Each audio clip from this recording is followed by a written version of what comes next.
I adore Timeless. Congratulations on season 2. Yeah, why adore you if you adore Timeless? I was one of the many that was on NBC, like right on Rice. Thank you.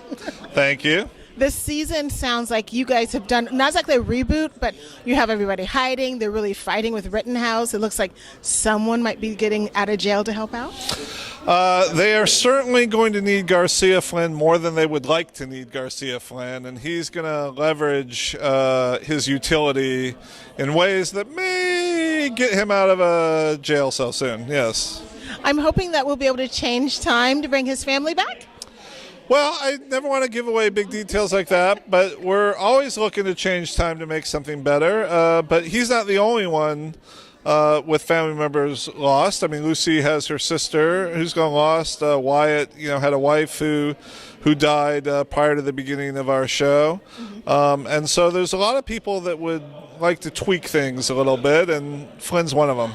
I was really fascinated. I didn't see this past week, but I saw last week, where they had the big wall of what they want the world to be like. Yeah. And it was interesting watching some of the Rittenhouse people go like, yes. And then the mom was like, oh, I don't know about this. Well, I think, yes. I think Carole, who is Lucy's mother, is conflicted. She has a daughter who doesn't believe in any of this, but Carole grew up really ensconced in Rittenhouse.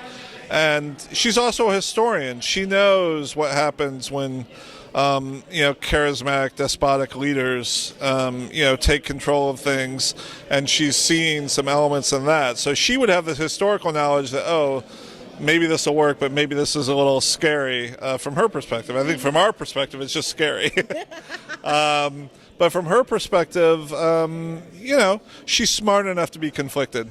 I was fascinating hearing that Rittenhouse had put people in various time zones that they grew up like they're just a normal part of the fabric, and the reveal. Can you tell me, in the upcoming episodes, will we see more reveals of historical figures that turn out to be people from the future?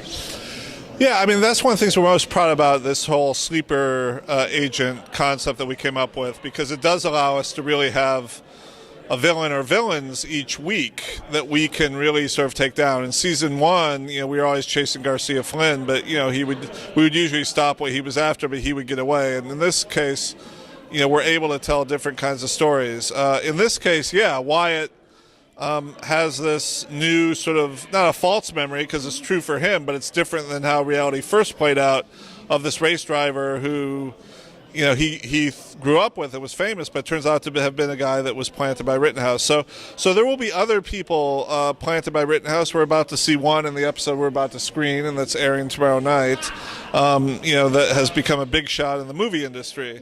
And then in other episodes, it's less about them necessarily being famous people, more than it is about them putting themselves in position to sort of screw with history.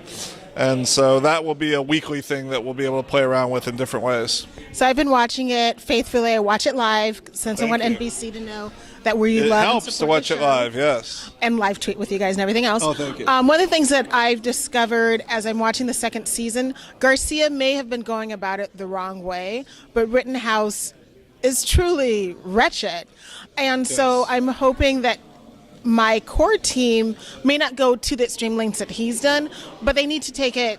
It looks like they're taking it more seriously, and they're being less kid gloves. Yeah, and I think there's something in next week's episode 4, where we'll see Lucy having to make a very Flynn-like choice. Is she all about preserving history exactly as it happened, or does she begin to feel that, well, maybe it's okay to tweak history to make sure the right thing happens?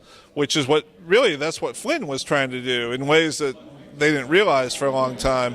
And so it's something that Lucy's going to struggle with, because a lot of history isn't pleasant. A lot of things in history we wouldn't have wanted to happen that way. And so when you have a time machine, it's tempting to say, well, maybe we should fix a few of these things. And so one final question. Okay. It's such an intricate show with so many moving parts. Do you guys have almost like a murder board where you have certain high points that you want to make sure, and then you figure out how to make the episode get to where you want? Or is it a little bit more free-flowing where it's a general overview? Well, we have some really valuable writers' assistants who keep track of everything. We have a timeline board. I wouldn't call it a murder board, but I would call it a timeline board. Where our characters have been in the past and what things have happened, and we keep track of what has changed in history. So what branch are we on now versus before? So there's a lot of effort, because one of the things I've learned, I've never done a time travel show before, or really a sci-fi show before, and one thing I've learned is that fans really care about your time travel rules. They want to know that your version of them makes sense to them and that you're sticking to them, and they don't want to feel like you're changing up the rules week to week. And so we keep very close track of all that stuff and what has happened in history and all of that, because there's nothing worse than thinking that you've got to dial down than having some fan on Twitter point out something and you go, oh my God, yeah, we did screw that up. So we're trying not to do that. I cannot wait for Monday's episode. Thank you for talking with me. Thank you. Sunday's episode. We're on Sundays. Congratulations on Timeless too. Yay! Thank you. Yeah. Thank you. Thanks.